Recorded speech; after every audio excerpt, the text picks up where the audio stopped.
figure this out. Like help me out. I'm trying to understand, dude. What the hell is going on? So that's the name of this partnership. You tell me.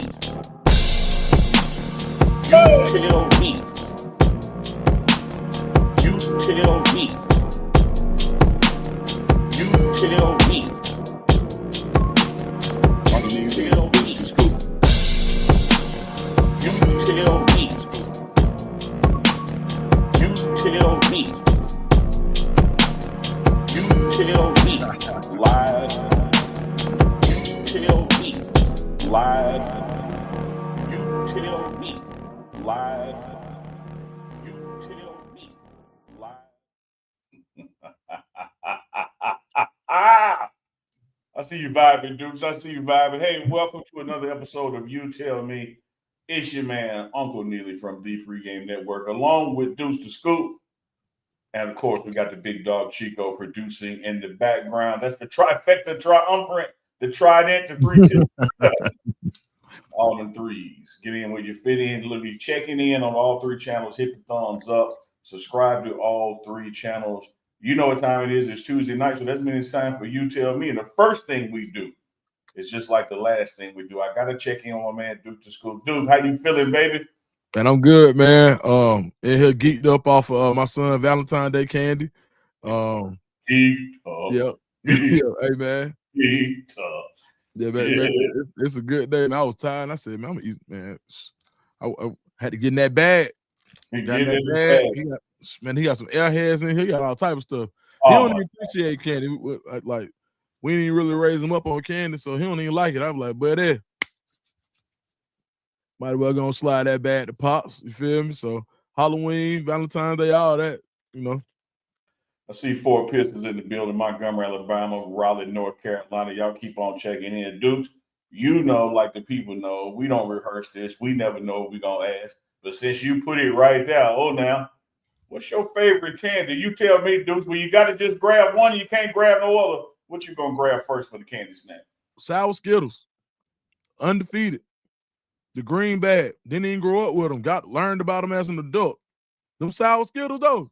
Man, please, man. Can't do nothing with them. I mean, like, I think when they made that candy, like, it's one of them times where they really got in their bag. Like, it really went crazy. So, man, I'm going to have to go. Growing up, I probably was a Starburst guy. But, yeah, for sure. I had to go sour Skittles, man. You tell me, what's your go-to? You know, I'm going to tell you this, Deuce School. When I'm going for a candy and I also need some sustenance, like I need a meal with it, it's going to be the yellow bag peanut M&Ms. Yeah. But if I'm going for a candy just because it's a sugar craving, no, give me them airheads, man. They're like that taffy, full on it, sour. I can work in airheads. Hey, I'm going to tell you what, I'm going to take it old school. You remember this? Put that thing on. Yeah, man. Old school with it. Yeah, man. See, man, the kids these days don't really understand. Like, you had to get your entertainment from somewhere. So whether it was poking a hole in the soda can or whether it was going to see how you could trick the vending machine, like that stuff they just don't do because the candy already right. You know what I mean? Like, they don't have to do that type of stuff. Putting a baseball card in the spokes of your bike. Come on, man. Yeah, man. All that. Hernando, Mississippi house. We see you, lover. We see you. Deuce, it's on you, baby. Let's kick this thing off. This Tuesday night. You know how we do it. When we just can't figure some ish out on our own, we turn to our brother and say, you tell me. What you got for me, Mr. Scoop? Like, you tell me. Mine is Mel Kiper has now projected Shedeur Sanders to go number 7 to the New York Jets. You tell me what would make Mel Kiper feel like Shedeur would drop all the way to 7? You know, I got to say this about our good brother, Mel Kiper, who I've never met in person. So I say tongue-in-cheek good brother. He's been doing this a long time, you know, calling these NFL drafts, pontificating on who's going where before it happens. And the beauty of this system is, man, I got a clock out front right now that's I plugged in, but 2 times a day is right. Like, Well, if I happen to look at it right around that time twice a day, it's exactly right. mm-hmm. Sometimes Mel just be throwing some shit out there, man. Like I really wish, there was an intern with some time on his hand that could really go back and just look at the data over a 10 draft period and how many times he's been right and how many times he's been wrong. Because a lot of times these people come off as experts, and it's just a historic expertise because you hear them so much and you see them so much year after year, but nobody really goes back and fact checks and says, hey, did he get that one right? Because you know what I'm going to say, dudes. What's the best indicator of future performance? Past performance. And I have sat there, and I'm not going to sit here and say that Mel is wrong way more than he's right, but over the number of drafts I've watched, I done seen him get a hell of a lot on wrong and don't nobody say nothing. Mm-hmm. They just talk about the few did he get right. Now, in this particular situation, maybe he has some info that we don't have. Maybe he's privy to something. But I know from a skill set standpoint, what Shedeur Sanders brings to the table, what he has in his bag, what he's displayed, he can pull out the bag at a moment's notice during the game and win you a football game. And when I look at the top 5 picks out there and what their needs are, I just don't see him going past 5. Right. I just don't see a scenario where that happens. So God bless whoever picking 6, 7, and 8. I know there's a lot of talk about the Raiders want him and they would have to trade up and maybe they would have to give up too much to get him. And is he really a franchise changing quarterback that's worth that? Those are the kind of discussions that are taking place. But just when you look at what he brings to the table as the top quarterback in this draft and what he's done in college football throughout his 4-year career, and you look at what the needs are in the first 5 picks, I don't see him being available at 5, 6, or 7. I just don't. You tell me, Dukes, what Mel smoking? Well, you know what? I'm gonna throw him a bone on this one. I'm gonna tell you why. So yesterday on the morning run, we were talking about it, and I said the best fit for Shedeur would probably be the Jets. So I said something like that. No, you did. You said that. Because we were talking about New York and the market, and you said the Jets. All right. So then you look at what he has around him, and you look at the need. I think he may be I think he may be sending a smoke signal. To be honest, when I say that is he's probably heard that there's some interest in the Jets and Shedeur. And the only reason I'm gonna say that is because I've heard it as well. And this ain't from nothing I'm reading. This is, and without going on board to say where and who they would have to trade with, he's kind of saying there may be a little bit of, let me hedge my bet right here. Because he ain't doing trades. He's gonna go to where he grades himself based off of, does this guy land with this team? He's more of a fit guy than he is just a draft guy. Now they want to be high on you and make sure, but I've seen him do it where he says, oh, well, I kind of knew that there was some interest there before, and I knew that they would do something. And what he always does when the team trades down to get somebody, what does he say? They got their guy. I knew that was their guy.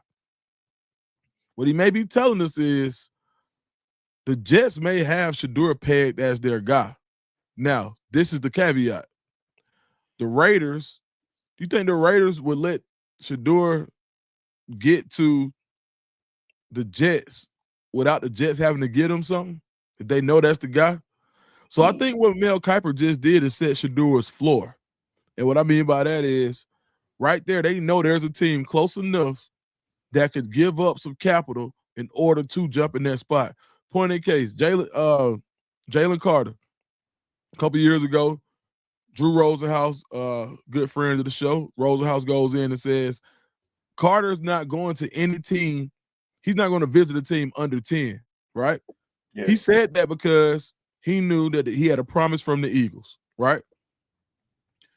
The Bears drafted 9 and made, or whoever was directly in front of the Bears, in front of the Eagles, held the Eagles hostage and said, hey, we'll draft him, so don't play with us because we like Carter too, and made the Eagles give up a draft pick for 1 pick later. I could see this scenario work out this year where the Jets have to give up something to get high enough to get above the Raiders, who will hold him hostage if he gets to 6. You better believe there's no way that the Raiders allow him to get to 7 without them giving up something, because the same guy's going to be there. And so with that being said, now this is my Dukes draftology.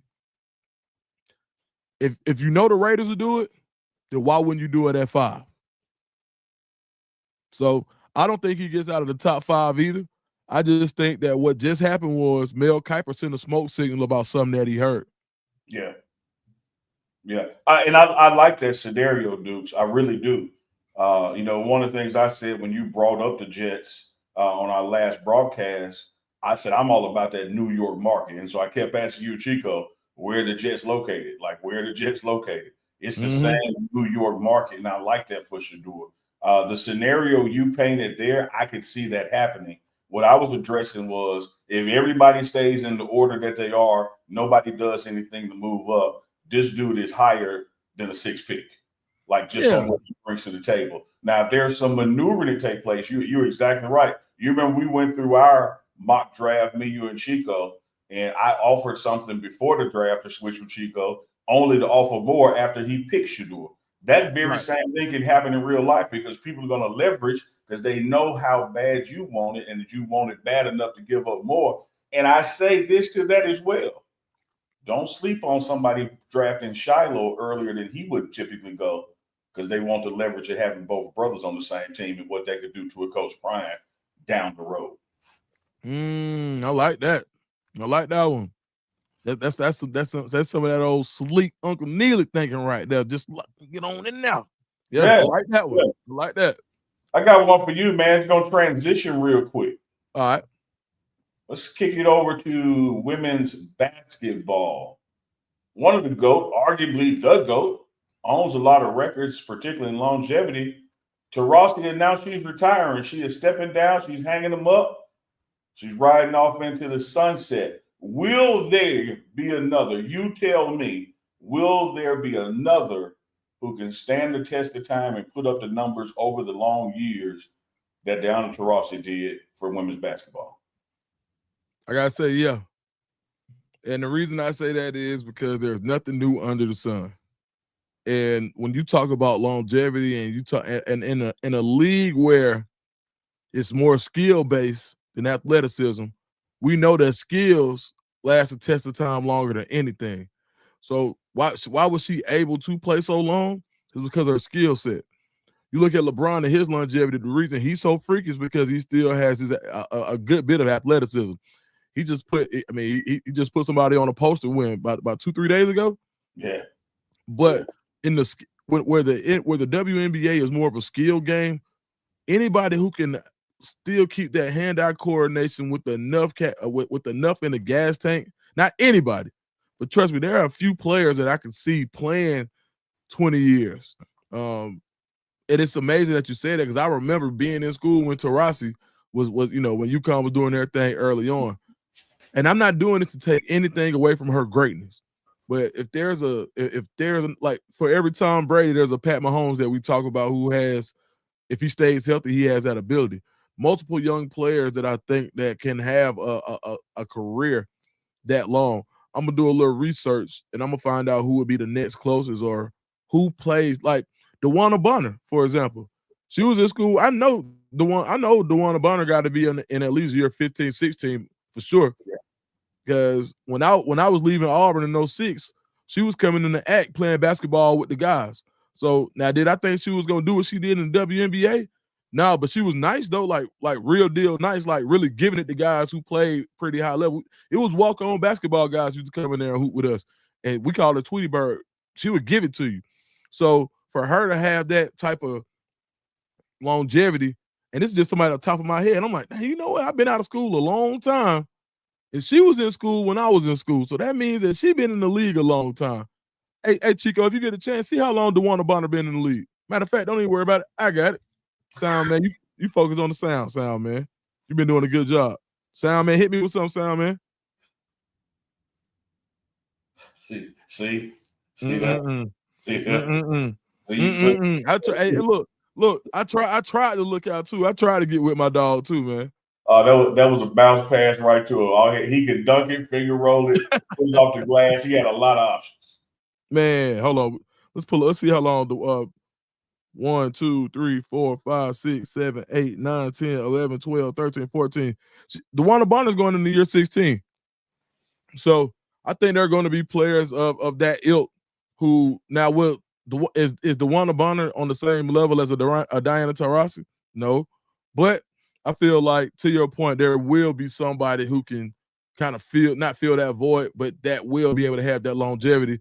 Hopefully they just have the skill set and the moxie and the determination that Taurasi did to have such a great career. You tell me what you think, Unc. I'm going to tell you this. You almost changed my mind. Almost.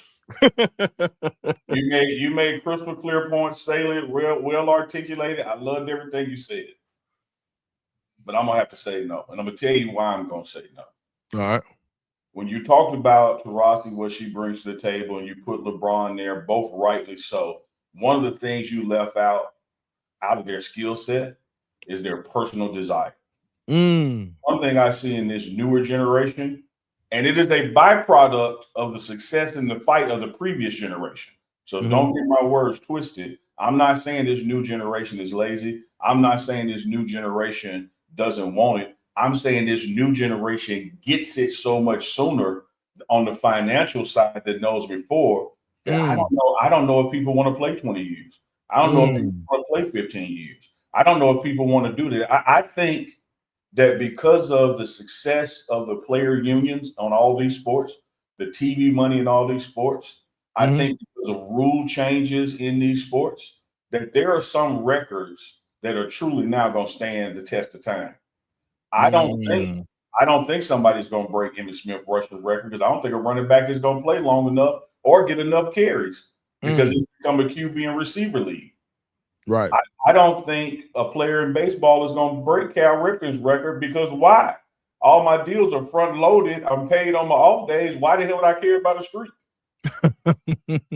And I think it's the same thing with what Diana Taurasi did. Not only her skill set, not only her longevity, but the heart and desire, and put that all in a package. No disrespect to these newer players, but again, it's accolades to them. Why would Caitlin Clark do it for 20 years? I'm not saying she won't. I'm not saying she can't. I'm saying this new era get to say, like, man, I ain't got to do that. I can start a podcast and make just as much money. I can go into movies and acting. I don't have to play 20 years. I don't have to. I'm good the first 5 through 10. So because of that, I love what you said, Dukes. Don't get me wrong. I love what you said. But I just don't see it happening to some of these records and some of these people who've done this as long as they did it. You take LeBron again. Every night he scores, he adds to the scoring record. Every time he throws an assist, he adds to all. Everything just keeps accumulating.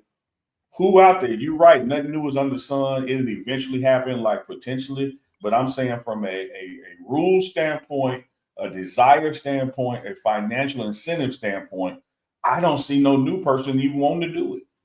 Man, I like that a lot, man. Great answer. I got since we pivoting, I got a pretty different you tell me. Okay, cool.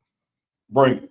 I saw some clips, I believe from 91 or 92, the Foot Locker slam dunk contest, where they invited players from different sports. Mike Conley Sr., who was a triple jump guy. Shedeur Sanders was in there, and people, Prime had hops. Yeah. Michael Irvin, Ken Griffey Jr. All right, those are just some of the names. If you had to pick 5, now everybody's talking about the slam dunk contest, and Matt McClung shouldn't win and all that. Give me a slam dunk contest with 5 participants from other sports. I don't care what sports they are. Football, baseball, basketball. Basketball, baseball, track, any of those, and tell me who you think will win. I love it, Dukes. I love it. And I don't even know if I can get to 5. Because you look at some of these receivers in the league, past and present. Like, you can't tell me that Megatron, Detroit Lions couldn't have won the dunk contest. Right. You can't tell. I like you said, I seen Coach Prime, Shedeur Sanders compete with a cane goal on. Yeah, he did. And it wasn't nothing, you know. And I think Right. people forget he got the nickname Prime Time while playing high school basketball from his good friend Richard Fain. They were about to go to a district playoff game, and they had moved the game to 7 p.m. to account to the crowd. And his homeboy neighbor down the street grew up eating the meals together. Said, "Man, you prime time, dog. You finna play in prime time." And that's how the name stuck off of basketball. So you got his guys like a Deion Sanders. You got on up through Megatron. Like, dude, like I know I ain't named you 5 names yet because I just think you also are giving the NBA All-Star committee a damn good way to boost up some more ratings too. Yeah. Instead of having that celebrity game with Kevin Hart out there telling jokes and Drewski running around, bring back other players that want to outside basketball. Even if you have a separate dunk contest for them, that would be interesting, man. But I think, center fielders and base. I mean, you telling me Aaron Judge can't win the dunk contest? Aaron Judge, yeah, you're right. Oh, you know how long he is? Yeah. The Joker be jumping over the wall, catching, stealing home runs. Like, yeah, there's a lot of athletes out there. All right.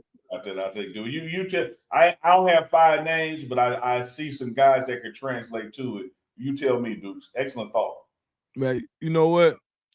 I think I'm gonna go with Myles Garrett. We see him with a basketball in his hand often. Somebody who they say loves the game of basketball. So Myles Garrett would have to be one, a current guy. 2, I'm gonna go with the best defensive center fielder in baseball who we've seen make some crazy catches, like you said, and that's Money Mike Harris of the Atlanta Braves. I think Mike Harris would be nasty. We knew Atlanta was coming up. Man, we ain't done. Yeah. we knew that. Man, I tell you what, who I think would probably be nasty in the dunk contest, just based off athleticism. I think Lamar Jackson. I think Lamar Jackson would be cold in the dunk contest. When you talk about being twitchy, having pure athleticism, and somebody who and in the dunk contest, 6'1", 6'2" dunks look better than a big 6'6". Absolutely. And so I know for a fact Lamar Jackson is just a full athlete. Anytime I've never seen a 4'2" guy who couldn't jump. Not one. At speed and and that explosion are almost directly tied together. Never seen a fast dude who can jump high. So give me Lamar Jackson. I'm gonna go with baseball. I would probably, I'm gonna go a blast from the past.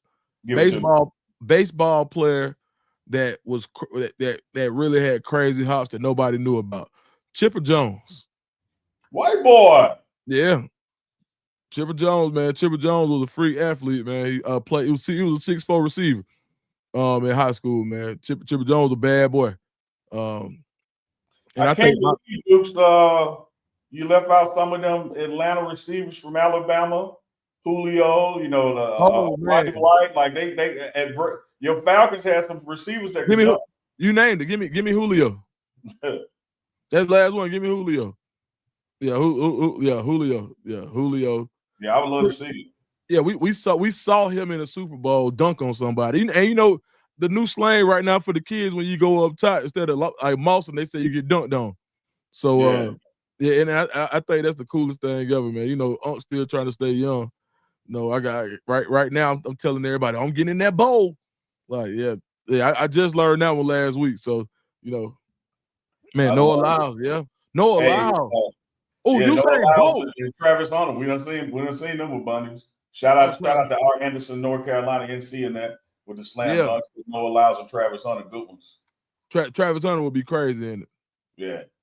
It's all you, I'm gonna throw another one next because you mentioned height.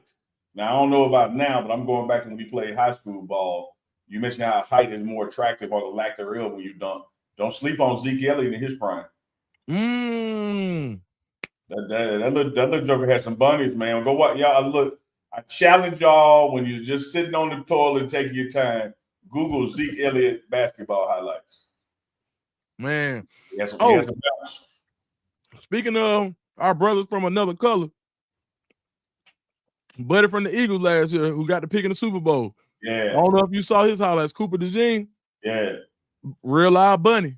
Real live bunnies. Real live bunnies for sure. I like it. I'm finna trademark that. Brother from another color. Oh man, that's over with. Yeah, that's it, man. I'm trademarking that one. Let me give you a business tip. Okay. Don't tell people you're gonna do it because they're gonna look like they're gonna go try. They're gonna beat me to it. I'm always looking out. Thank you, man.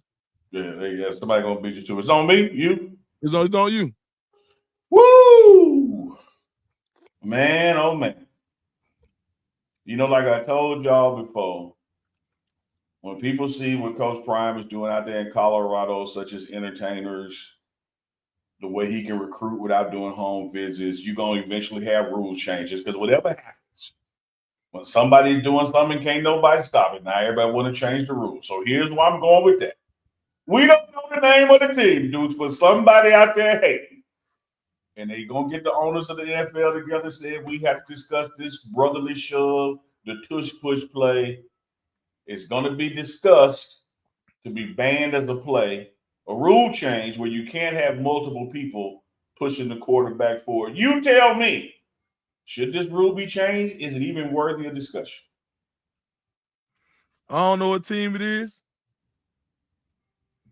but the commander-in-chief for the Falcons, he said it needed to be changed, so I'm going with the change.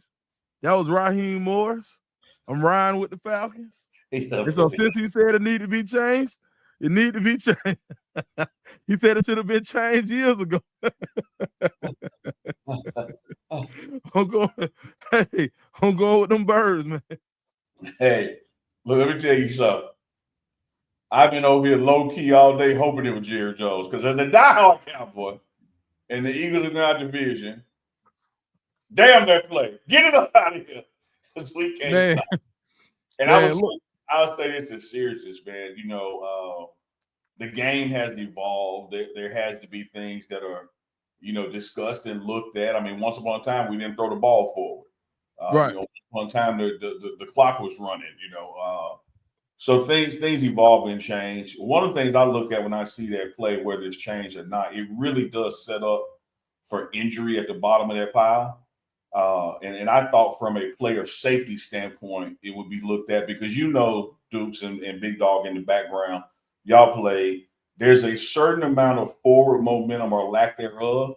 And by rule, policy, procedure, player safety, the ref blows the whistle and stops the play.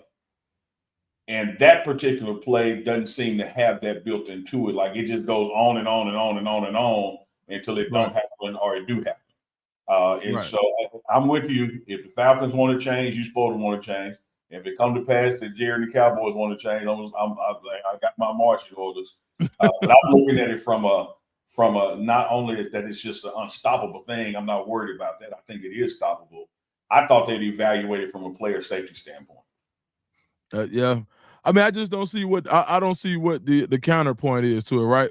Because you can't jump over the line, so it's like, you know, you can't jump over the line, and you can't attack offensive lineman below the kneecap.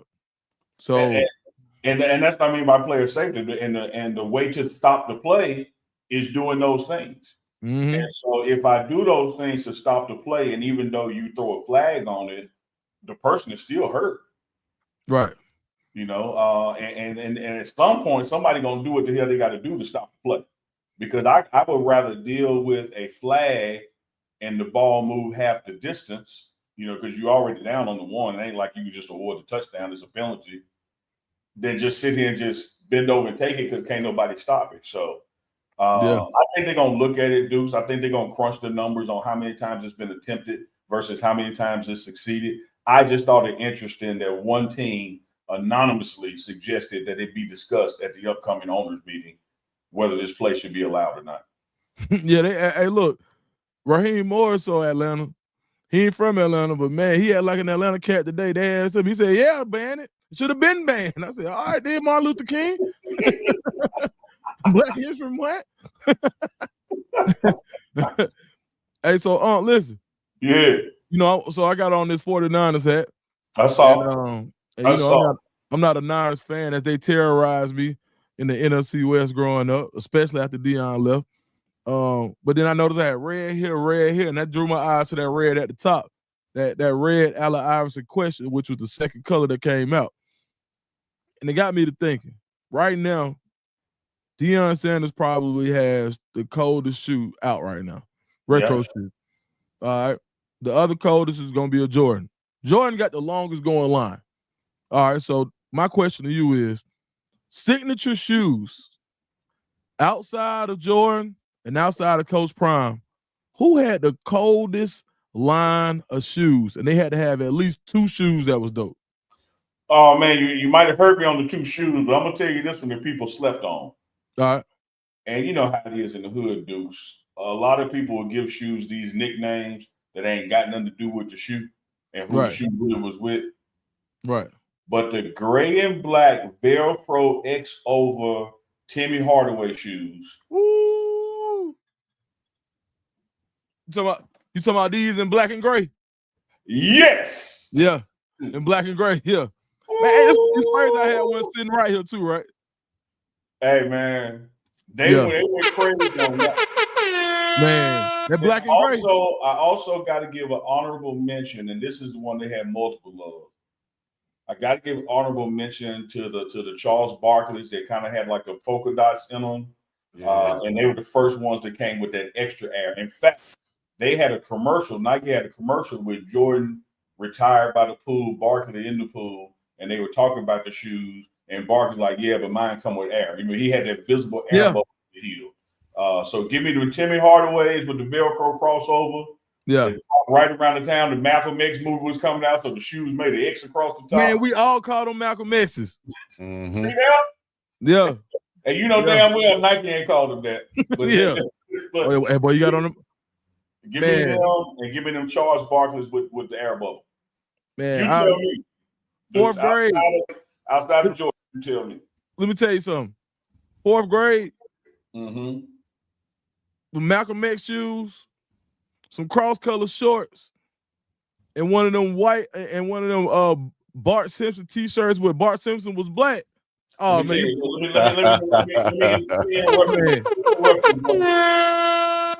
Let me interrupt you because you said 4th grade, right? Mm-hmm. Let me tell you what happened if you wore that to school. Because that would have been like freshman college for me. Oh man! You was gonna get a note that day that said, "Dukes, will you be my boyfriend? Yes or no, sir." And they were gonna hand you that at lunch while you drank your chocolate milk. Right.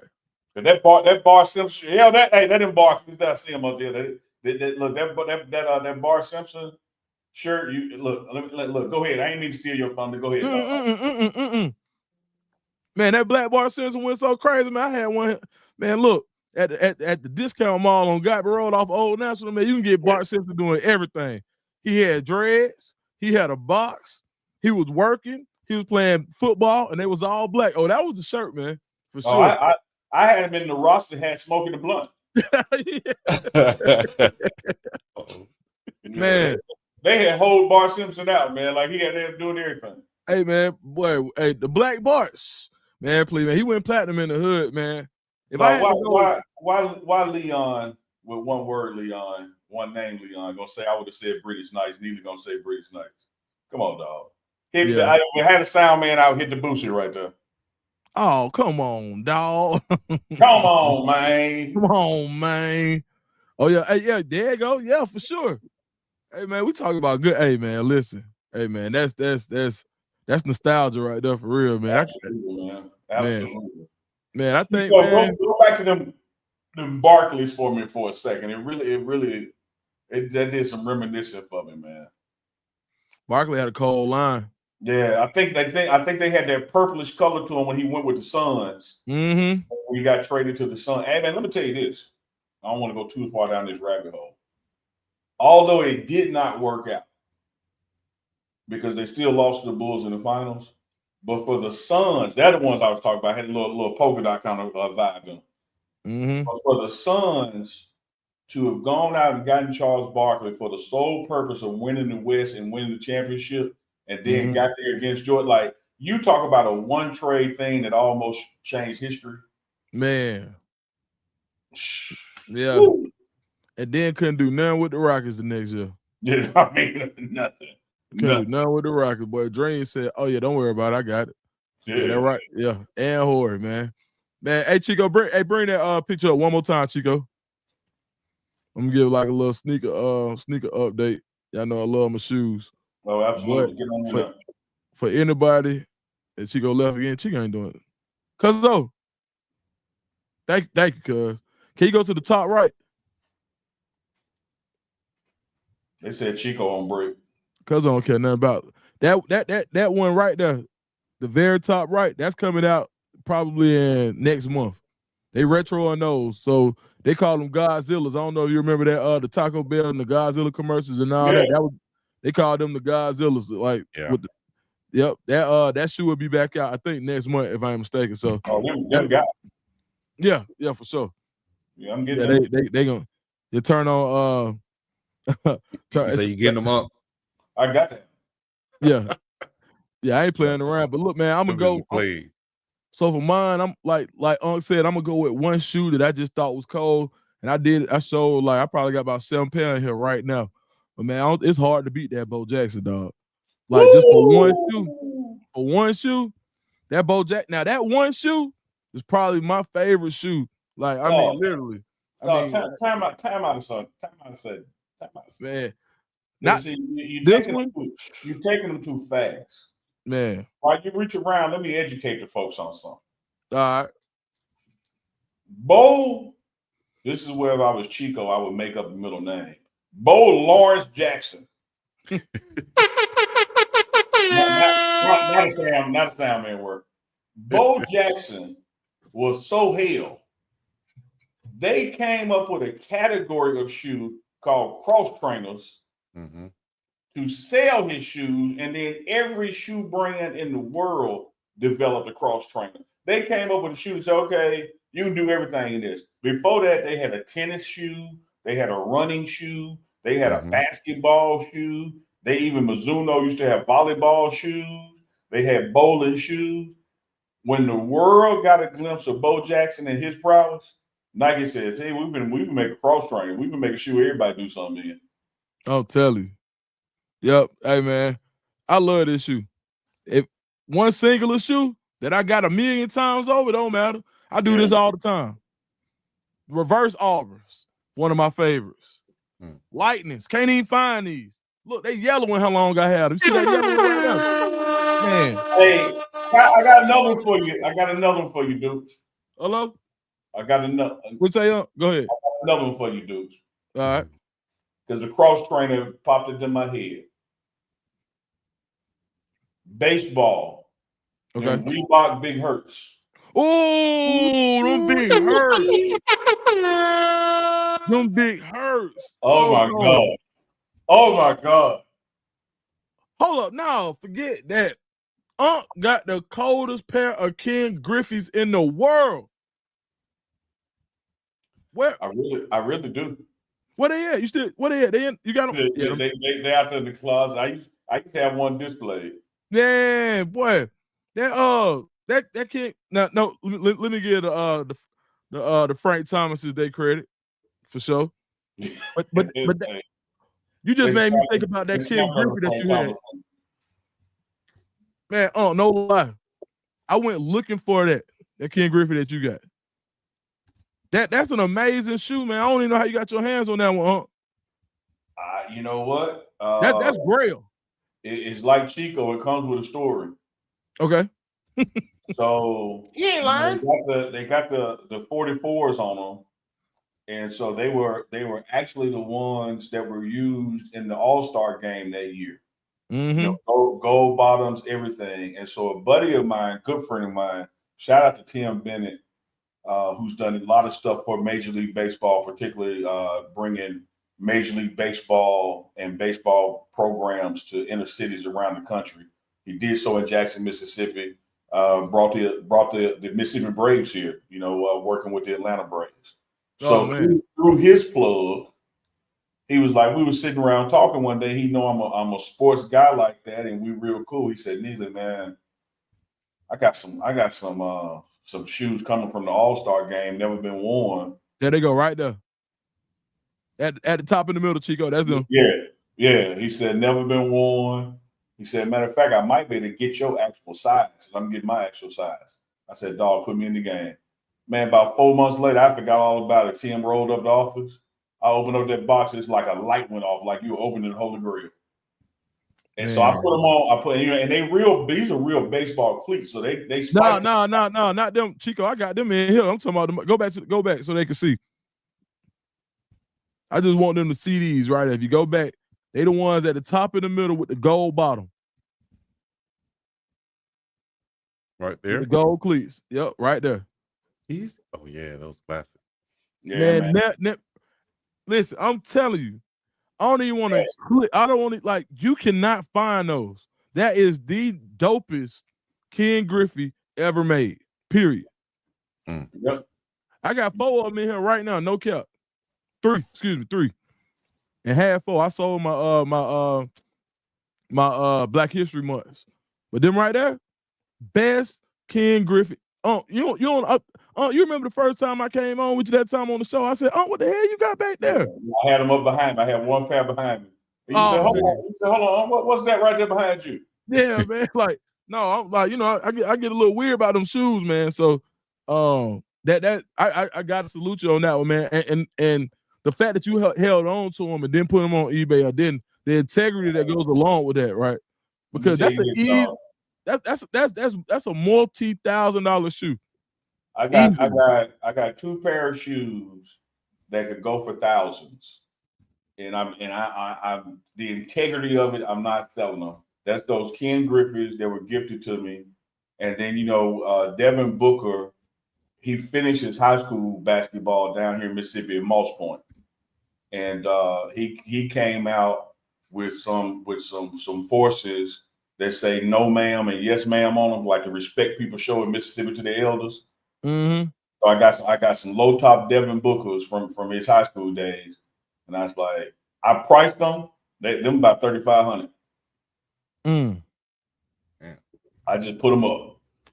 Yeah, I don't put them up. They only gonna go up. Like, I mean that's a heck of a shoe, man. I think, but for somebody who had a pretty decent shoe series that I need to get more of, I got the same shoe multiple times. I got the 1s and the 4s. I'm gonna say 2 names. Andre Agassi had a real solid series of shoes. He did. My favorite Andre Agassi of all time is the Air Tech Challenge 4. And I believe I bought the shoe and the guy canceled the sale. I paid a pretty good penny for it, and they refunded me my money. I wanted the shoe so bad, I was trying to give him more money. And lo and behold, somebody to wear the same size as me that found this very exclusive shoe, brand new, popped up with it on the cover of a magazine.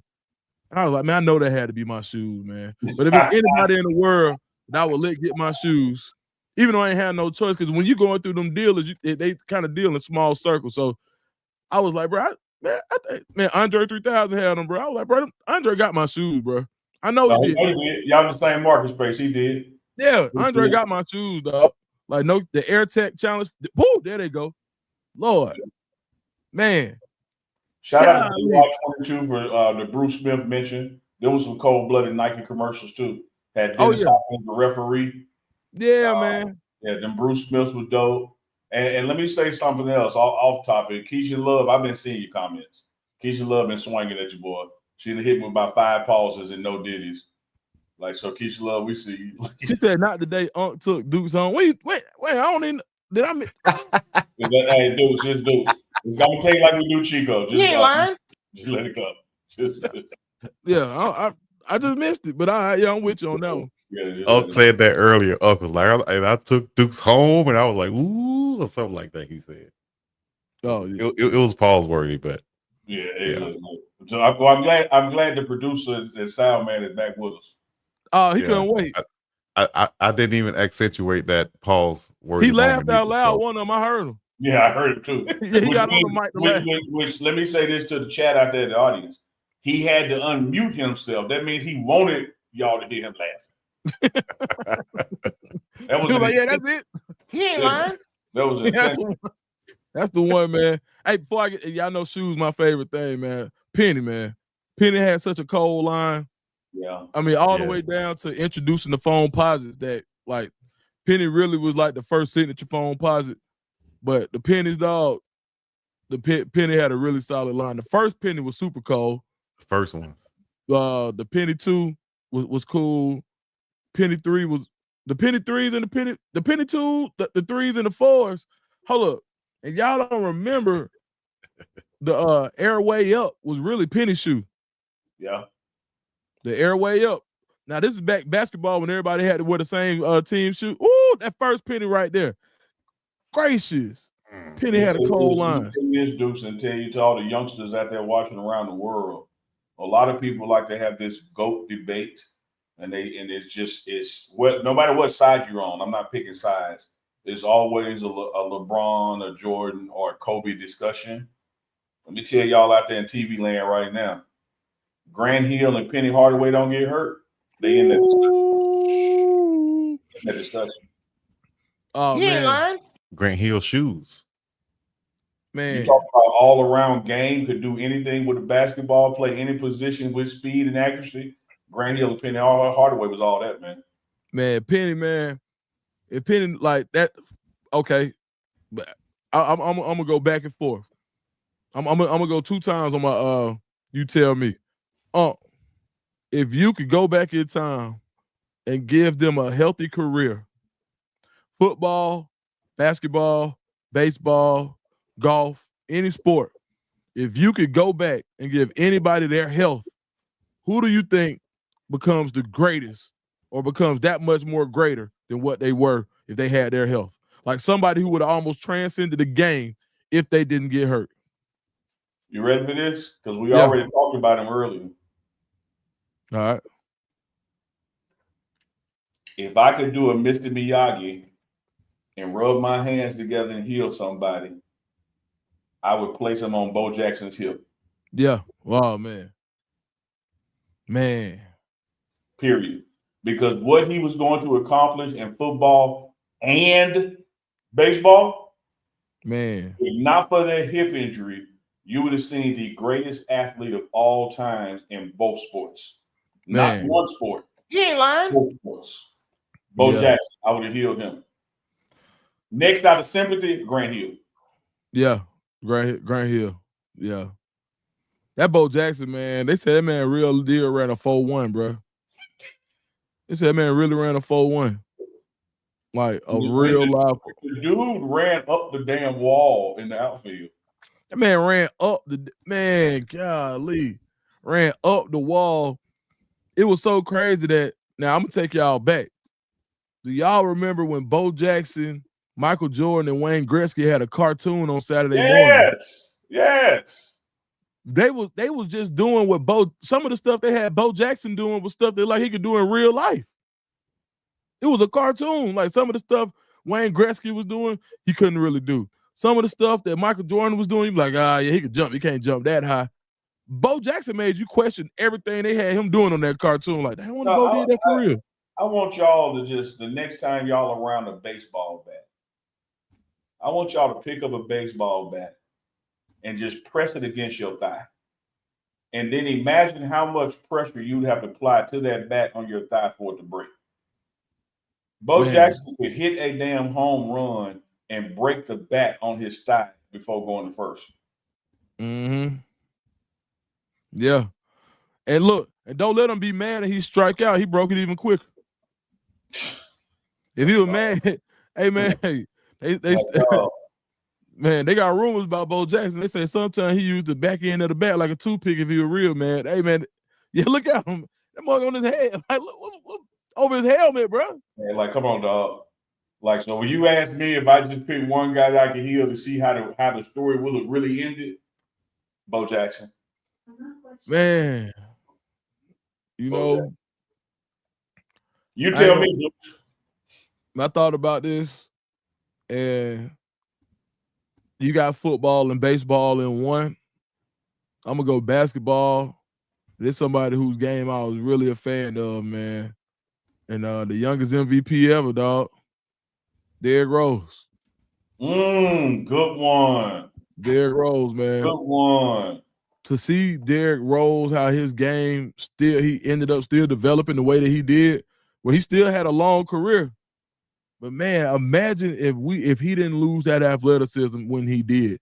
Nobody could guard Derrick Rose, bro. Like, he was unguardable. Like, literally, man. Like, for somebody who represented the culture, didn't say a whole lot. You just knew he was with it. Everybody respected him. And he was doing some stuff with the Bulls when they went on that run. To see how he used his athleticism, where it wasn't just like, I'm just going to jump higher than everybody. But, dog, like, just to get the bounce that he had in his crossover, the bounce in the rock in his crossover, when he would gear you up to cross you, and the bounce that he had, bro, unbelievable, man. Unbelievable, man. So yeah, I think I'm gonna go Derrick Rose, man. I love it, man. And shout out to the chat for y'all's engagement. Chef Aunt with RG3, that's an exceptional one. Oh yeah. Tracy McGrady was mentioned. That's an exceptional one, that he would be in the GOAT conversation as well. He's not great discussion amongst the chat. Even Keisha Love done stopped playing for a minute and chimed in on Derrick Rose. So we appreciate the chat. Appreciate Double Blessed Twin Mom out there telling everybody to get the likes up. Appreciate the effort from everybody in the chat. Hey, my man Deuce Scoop, I got one for you. All right. You know, I don't walk around with tinfoil on my head and look behind every door and that kind of thing and check my phone for clicks, but I can be a little bit of a conspiracy theorist sometimes, dog. So let me tell you this. I remember when David Robinson got hurt and then the Spurs were able to move around and bring in Tim Duncan because the season didn't go well and they were able to get Tim Duncan in the draft. I'm looking at the Spurs and shutting down Wemby for the season. There's a white boy at Duke named Cooper Flagg. Can you imagine Wemby and Cooper Flagg at San Antonio? You tell me, whether it's the Sixers or San Antonio or somebody gonna tank it to try to get Cooper Flagg from Duke this year? Man, look, dog, I'm gonna go ahead and tell you something about myself. I'm a conspiracy theorist too, and when it comes down to it, so when I hold on, matter of fact, I got props. Hold on, I got a couple props. Now, people ain't gonna believe this when I say it, but when I went to Auburn, I graduated. There go that thing. That's it.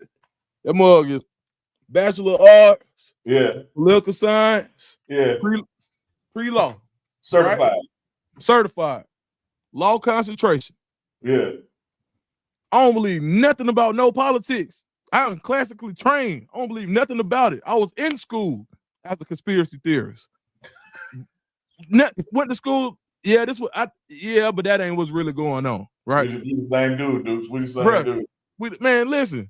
So with that being said, I'm a huge conspiracy theorist, and I'm gonna take the conspiracy a step further because I'm with you, because I had the same thought. Okay. Guess who picked the Spurs got this year? The way you so passionate about it must be Atlanta's. The Hawks. Come on now, dog. And guess what? Come on, man. And guess what?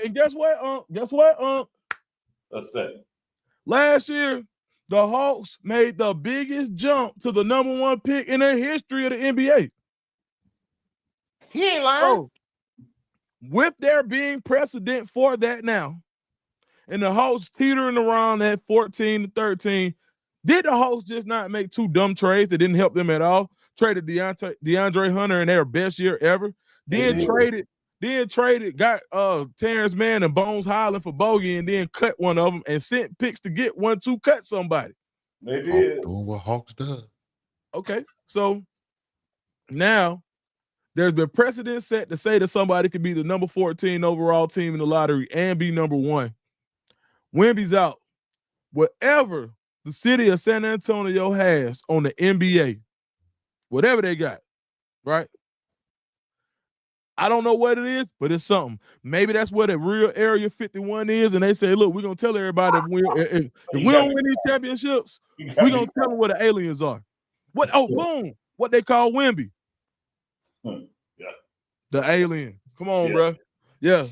If you put the 2 with the 3, does it really equal 5? Hey, dog. You tell me. No. Hey, let me tell you something.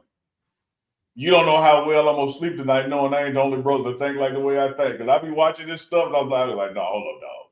Hold on, I have seen this script somewhere before. I have seen this movie. I've seen this movie before. When Tim Duncan was coming out of Wake Forest Demon Deacons, I've seen this movie before. I've seen how even with Houston, you had the Samson and Elijah one end up on the same team. I've seen this movie take place before. Yeah. And I'm looking at everything Cooper Flag do. I'm like, everything that can come out of bag is in his bag. Like y'all, look, you remember when the Harlem Globe, if you don't remember the Harlem Globetrotters cartoon, when the player could reach in his afro and pull out whatever they needed, then you got to remember Captain Caveman cartoon, when Captain Caveman could reach in his fur and pull out whatever they needed. Yeah. Cooper Flag can pull out whatever you need. Yeah. And let's just go ahead and get comfortable or maybe uncomfortable with it. And he white. Yeah. Yeah. He ain't lying. I was talking about getting in that bowl earlier. Cooper Flag be getting in that bowl. That way they call in that London say, hey, you don't get in that bag, you gotta get in that bowl. Hey, man, that boy he got some ramen noodles in there. He got a little crab boil in there. He got a little bit of everything. He got some neck bones in there. Well, you gotta get in that bowl. Normally T Voltage is with us, but T Voltage say not happening. So man. Shout out to T Voltage. Waves on Swim said we gotta get Dukes a blue solo cut. Oh no, I ain't banging. Oh, you know what? I do bang. I do bang blood. Blood of Jesus. Blood game. Big blood game. Blood of Jesus. Well, don't think I bang. See, if that been Chico, it went a whole nother direction talking about what he banged. So yeah. Blood of Jesus, bro. That's it, man. The only thing. Come on now, dog. For sure. Yeah. Man, shout out to Chico, man. Chico's so funny, man. Like, never mind. Here we go. Morning run. Hey, this is the plug for the morning run. Chico, we going in the morning tomorrow too, ain't it? Early in the morning. Yeah. Like the R. Kelly song. Early in the morning. Early one Sunday morning. Man. Like, I got it's your turn, Dukes. Okay. Do like you did and take a turn. And then we're gonna turn it over to you and wrap us up, get us out of here because we're coming up at the top of the hour. Even though we can in control as our show, we know we want to go. Yeah, hold on. Right quick. You know what? I'm gonna call the manager and see if we can stay on longer if we want to. Okay. Hello, my feet to the manager. Yeah. This P. Hello. Oh, dang, my bad. Golly. I always wanted to do that. My bad. Go ahead. Did you hear Chico in the back say, "Yeah, this Pete"? Man, this ain't no Pete. Yeah, he did. I got a question for you, Chico. You've been running your mouth all damn night. Unmute yourself. You can hop in on this one too. Brian Callahan, head coach of the Tennessee Titans, who have the #1 pick, has come out publicly and said and affirmed, "You damn right, Travis Hunter can play both sides of the ball in the NFL and do it for the Titans." You tell me, is that a sign that the Titans are going to go with Travis, or do you think they're going somewhere else? Man, I don't know, man. If they say politicking now, they be politicking. That's what I'm saying, man. If they say Trav, they gotta. If they might. So this is what I think they want to do. I think they may. So I keep hearing about the Titans and Abdul Carter, right? Mm-hmm. But they got to make sure that somebody drafts, that somebody wants Travis Hunter enough to go get that #1 pick. Because when you got a franchise that bad, you got to say, okay, we're going to take the best player, even though if you want to get multiple players. Mm-hmm. But while I get into that thought, I had to stop myself. You know why? Because he is multiple players. He is. So, you know what? Yeah, they'll do it. Yeah, they're going to do it. I think they're going to do it. They said they're going to take a generational guy. I think the only real deal, like generational, we have never seen before. The true definition of generational, as far as we may never see it again. Once a generation. And Travis Hunter, like he's literally already proven there's one person who's done what he's done at that level. So yeah, I got to go Travis Hunter. I think they go draft him for real. Yeah, I like it as well. I'm with you where you ended it is where I started. A few weeks ago, the Tennessee Titans were on record saying they didn't use names, but they just put it out there, paraphrasing, you'd be crazy to pass on a generational talent. Our job is to take the best player available when our pick comes, and it's clear who that is. Something to that effect. All those arrows point to Travis. And when I hear the coach, he's up there at the NFL Combine. I know you're going to be joining them Wednesday evening. When I hear their coach affirming again by saying, yes, he absolutely could play both sides of the ball at Tennessee, I think the Tennessee Titans are prepping the world that they're going to pick Travis Hunter, and I think that they are, publicly setting the stage and framing the narrative as to why that they're doing it. I hear people out there like Mel Kiper talking about a defensive player, a rusher, a pass rusher, because that person can stop so many other things, whereas Travis is just taking one side of the field on defense. But I think that discussion doesn't give merit and credibility to what Travis does on offense as a wide receiver. You truly are getting two players in one. And I want to change one thing about your language, Dukes. I believe that Shedeur Sanders is the generational player. Here he is setting the all-time completion record for quarterbacking. And you look at some of his other numbers, he's like always first, second place and stuff. He's the kind of guy that comes around every 20, 25 years. Travis is a once-in-a-lifetime player. We everybody, the three of us, me, you, and Big Dog, everybody in this chat, we gonna be humps in the ground when this happens again. Yeah, you will not see this again.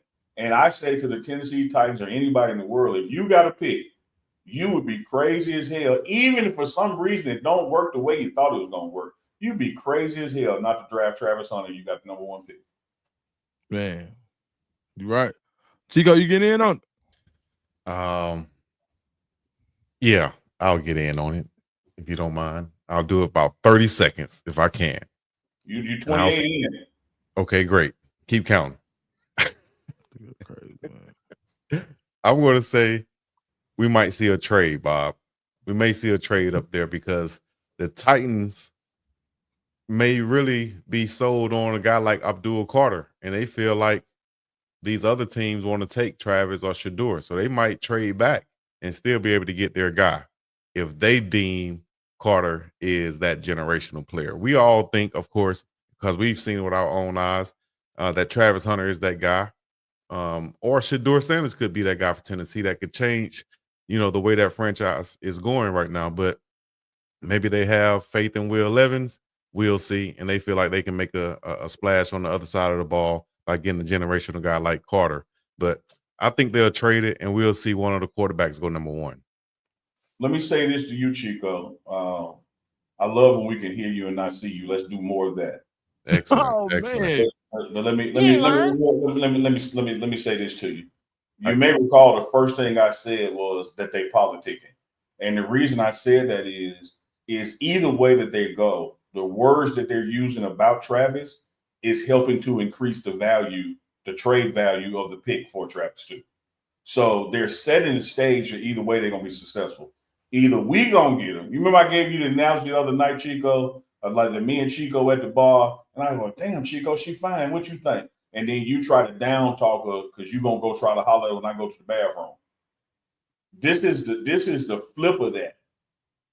They trying to up talk him because they also know some people on the bubble out there. Because here's the truth about the Tennessee Titans, y'all. They can draft Travis Hunter number one, as they should, and probably still won't make the playoffs year this their first year. Mm-hmm. They got so many other needs that it could also be in their best interest to what Chico is saying. Let me trade out of this position, let somebody else get Travis, and let me get still a generational player and 2 or 3 picks out of it too. That absolutely could happen. Right. It still doesn't change Travis being number one. It just changes who he goes to at number one. And just for the record, I'm very happy that Unc doesn't want to see my face when I have people like Keisha and Love that would love to see my face. Easky. Hey, hey. We're gonna have to start piss test in the chat. Keisha Love, I don't know what you spoken. Is it crack or meth? Is it crap? How you gonna accuse? Come on, dog. Oh, yeah, let me know it's all love, Chico. Hey, I ain't gonna lie to you though, Chico. Hold on. Keisha Love look like she meant what she said too. Now, look at Keisha. All the ladies in the chat meant what they saying. Hey, bring it up, Chico. Even the ones that say you can't read. Them. You wild now. Well, you said they all believe they all mean what they saying, so. Oh man. Hey, look, I ain't no hater. Hey, Keisha and Love. I like that. I like that public affirmation for my dog. Go ahead, cuz. I appreciate that, cuz. I appreciate that, cuz. Yeah, man. Jump away. Jump away. Chico. Hey, Leon said she can make a mean pot of greens, Chico. And she can make some greens with some cornbread. Easy. She one step closer. She got me. Okay, ain't mad greens, at that, cornbread, man. Black Eyed Peas. We talking now. Oh, now Joanna Burrs. We're gonna have another show after dark, and we're gonna let y'all know the truth about Chico. Not tonight. The truth about Chico. Yeah. Coming soon. It won't be like that TMZ Diddy doc, will it? No, it's gonna be like that mongoose running across that lagoon. Negro. Negro Beach. Well, y'all, hey, look, like y'all, that's just a whole bunch of inside jokes. There's a whole bunch of inside jokes. Look, we're at the top of the hour 6 in, man. We got another show coming in the morning with the three of us and Chico actually be on camera. The morning run is coming at you Wednesday morning. It'll be morning somewhere, so just look for those alerts. It's Tuesday, so you know what this is being. This is being You Tell Me, produced in the background by the big dog Chico, co-host my man Duke the Scoop. Duke, as you always do, Duke's the Scoop. Take us out of here with something positive. Give us some affirmation, something to stand on and go the rest of the week on, brother. The great philosopher from Atlanta, Georgia, Andre Lorne Benjamin, once said, spaceships do not come equipped with rearview mirrors. Which means that when you on your way somewhere, when have you ever seen a rocket look at what's behind them? Just remember that. Stay focused on the prize, baby. Dudes, I got to tell you, a lot of times I be saying this is supposed to be your last word, but you just say something that speaks to me and I had to add on to it. Let me tell these folks out there in TV land, in the chat that's listening live and watching later on the replay. What Deuce has just described is called zero return. There comes a point in the mission that it is closer to keep going to your destination than it is to turn around. Once you reach that 50% plus one mark, stay in the fight and keep going. Ain't nothing behind you. You know what that is. Stay in the fight, keep going.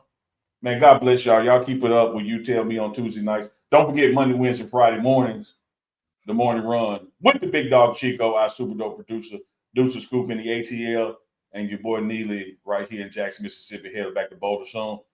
Hey, Chico, drop that beat. We up out of here. I can't figure this out. Like help me out. I'm trying to understand, dude, what the hell is going on. So that's the name of this partnership. You tell me. You tell me. You tell me. You tell me. You tell me. You tell me. You tell me. You tell me. Live. You tell me. Live. You tell me. Live.